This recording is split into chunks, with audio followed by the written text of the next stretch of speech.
Hai, apa kabar? Jumpa lagi bersama saya di LCU Bedtime Stories. Sebelumnya, dukung dulu yuk dengan cara klik like, subscribe, dan tekan tanda loncengnya ya. Terima kasih. Lanjutan dari novel Kekasihku Kembar karya Elulianti. Kita sampai pada bab 10 yang berjudul Sakit Hati. Banyu teringat percakapan dengan sang kakek kala itu. Momen makan siang bersama di sebuah restoran hidangan laut di ujung utara ibu kota. Popo, mengapa harus secepat ini? Setidaknya berilah kesempatan buat kenal dia. Maafkan Popo Banyu, bukan maksud terlalu mengatur urusan pribadimu. Sebenarnya memang ada alasan lain yang berkaitan dengan perusahaan. Hah? Maksud Popo? Tingkat kepercayaan para pemegang saham perusahaan padamu itu masih minim. Terlebih kamu bergaul dengan artis-artis murahan itu. Sementara itu, Popo ingin kamu segera menggantikan posisi direktur. Popo sudah capek, saatnya untuk beristirahat, menikmati sisa hidup untuk lebih dekat dengan Tuhan. Popo yakin seorang istri akan membuatmu menjadi semakin matang dan dewasa. Lelaki usia 76 tahun itu memegang kedua bahu cucunya. Popo percaya kamu pasti bisa. Meskipun tanpa kehadiran ayah dan ibu, selama ini kamu berhasil membuat Popo dan mereka berdua di alam sana juga pasti merasa bangga dan bahagia.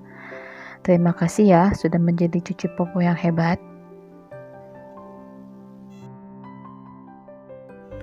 Banyu tidak kuasa menahan haru. Ia memeluk erat sang kakek. Demikian juga sang kakek membalas pelukan itu sambil menepuk punggung cucunya. Pelukan hangat selalu membuat Banyu merasa nyaman. Maafin Banyu yang selalu merepotkan. Terima kasih untuk semuanya, Popo, bisik Banyu di telinga sang kakek. Kini ia menyadari tanggung jawab besar berada di pundaknya. Pagi yang cerah, hari yang tepat untuk membuat suatu perayaan. Mobil sport hitam melaju di jalan bebas hambatan. Kina di depan kemudi, sedangkan Banyu duduk di sampingnya. Si centil Shannon sibuk dengan kamera di tangan untuk membuat konten vlog di kursi belakang.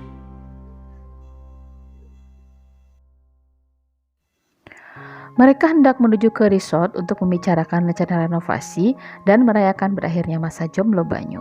Setelah berkendara hampir 5 jam, sampailah di sebuah tempat asri dengan pemandangan Gunung Papandayan yang indah. Matahari hampir condong ke barat saat mereka tiba di tempat tujuan.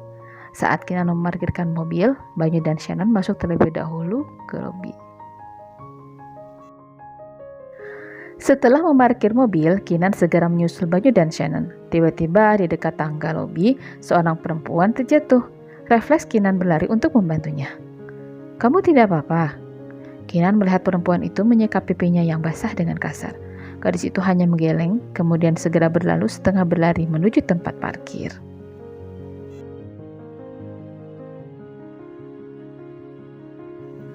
Beberapa detik kemudian, seorang perempuan juga berlari, hampir saja menabrak Kinan.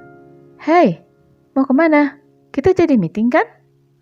Hai Kin, sorry bentar ya, teman gue kesana dulu ya, tunggu bentar. Oh, oke deh, gue tunggu di dalam ya.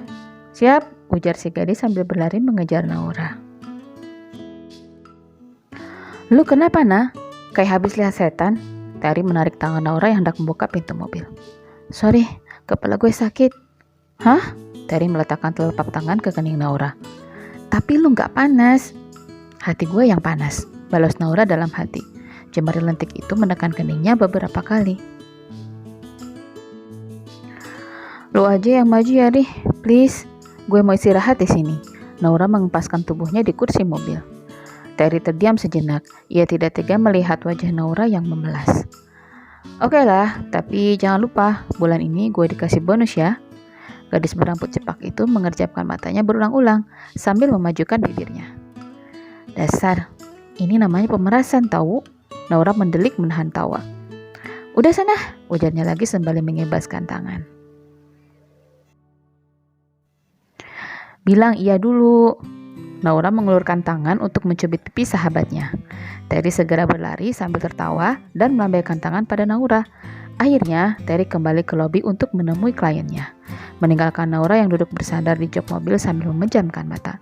Antara geram, kesal dan sedih, Naura memukul pahanya.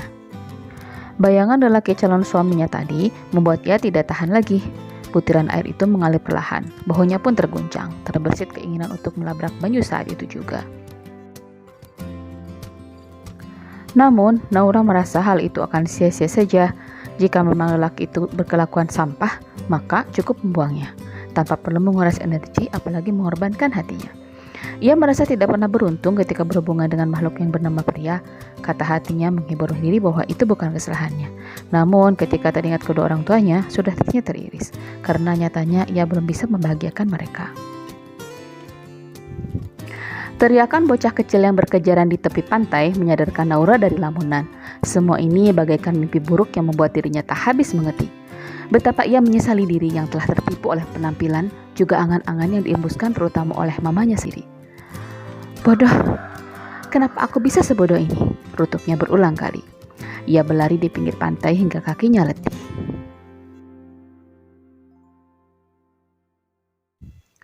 Setelah cukup jauh berjalan, Naura singgah di sebuah warung kecil di pinggir pantai untuk melepaskan penat. Ia memesan kelapa muda, nasi liwet, dan ikan kue bakar. Seorang perempuan muda bertubuh kurus sigap melayaninya. Sendirian aja teh, perempuan itu melirik ke kiri dan ke kanan. Naura hanya mengangguk.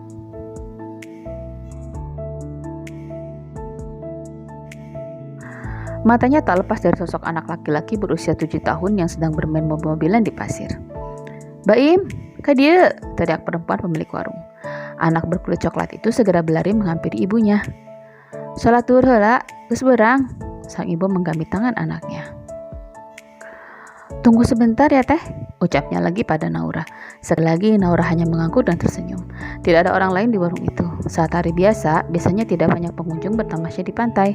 Berbeda ketika di akhir pekan. Pasti ramai. Naura memeriksa ponselnya, ada puluhan panggilan dari adik, papa, dan mamanya. Ia membuka pesan dari Haura yang menanyakan keberadaan dirinya, kemudian beralih pada pesan dari sahabatnya. Nah, lu di mana? Cepetan balik. Setelah itu, tampak berderet foto pernikahan antara lelaki yang telah menorehkan luka di hati dengan seseorang yang mirip dengannya. Naura pun terhenyak, seakan-akan tak percaya dengan penglihatannya. Ia mengucap mahat berulang kali sampai foto itu di zoom demi memastikannya lagi. Masih juga tak percaya, gadis itu segera memicit tombol di sebelah kanan atas ponselnya. Halo, Ri, ini foto beneran, bukan editan, ucapnya tanpa kalimat pembuka.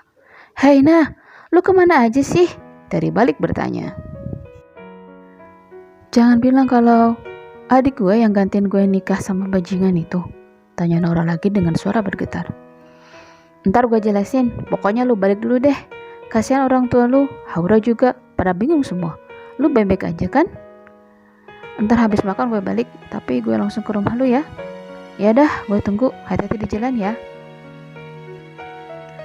Naura memijit keningnya. Ia tak habis pikir mengapa semua menjadi rumit sekarang.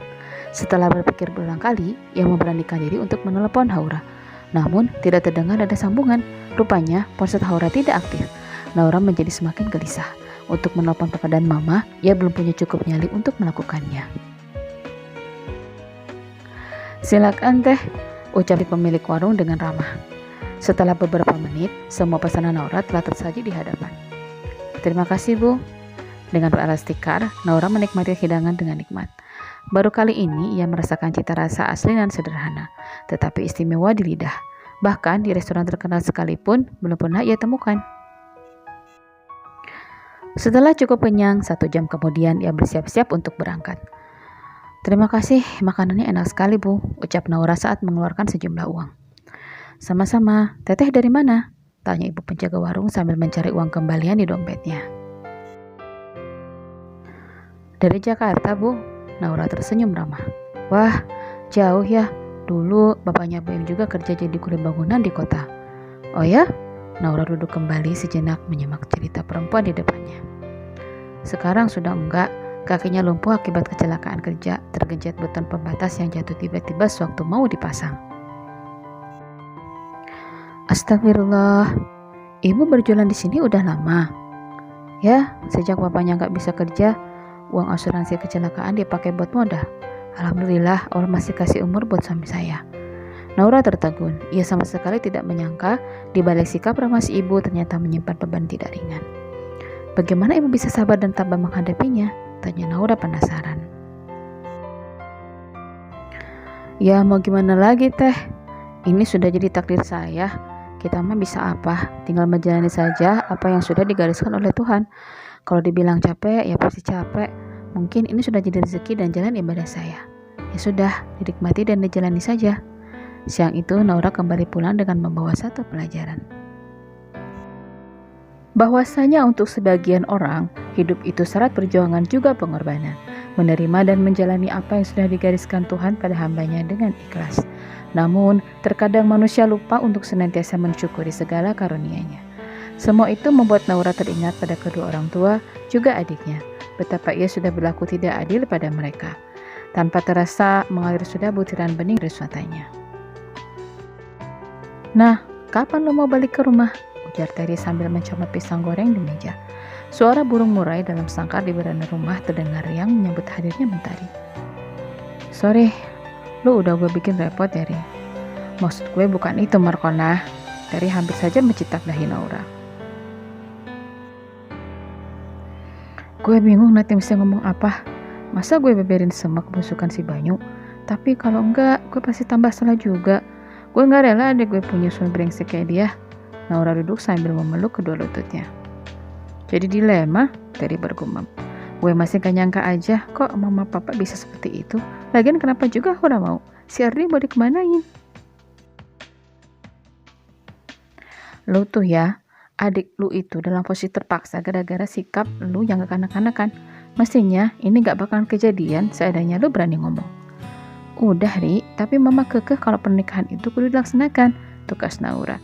Ia pun menyeruput kopinya. Berarti lu sengaja biar adik lu berkorban, gitu? Naura tidak segera menjawab. Ia teringat sosok adiknya yang ceria dan sedikit memiliki sifat pemberontak, tetapi tidak tegaan. Gue pikir Haura bisa mengatasinya, Ri. Gue gak nyangka kalau dia berbuat nekat seperti itu. Pandangan mata Naura jauh seolah-olah menembus dinding pembatas rumah. Makanya menurut gue, lu mesti cepet pulang. Bukannya gue ngusir, tapi lu harus bertanggung jawab buat selesaikan masalah ini. Jangan marah lari. Lagian sampai kapan lu mau sembunyi? Naura terdiam, mencoba untuk mencerna perkataan sahabatnya. Thanks Ri, salah gue kesini. Ia memandang sahabatnya penuh arti. Anytime nah, ntar sore gue antar lu pulang. Oh ya, kita kan ada meeting sama rekanan proyek di Garut itu. Yang punya resort minta kita buat ketemu di Senayan hari ini. Lu mandi duluan Gih? Lu udah siapin materinya kan? Naura bangkit sambil meregangkan kedua tangannya. Udah beres semua, lu tinggal duduk manis aja. Kabarnya si bos itu gantung loh nah. Siapa tahu kalian jodoh. Terry mengedipkan sebelah matanya. Alhasil sebuah bantal melayang ke mukanya. Udah jangan ngomongin jodoh mulu. Trauma gua, balas Naura sambil melangkah menuju kamar mandi. Wah, makin seru nih guys. Gimana ya kalau Haura tahu kalau ternyata Banyu? Nah, kita tunggu di part selanjutnya. Oke?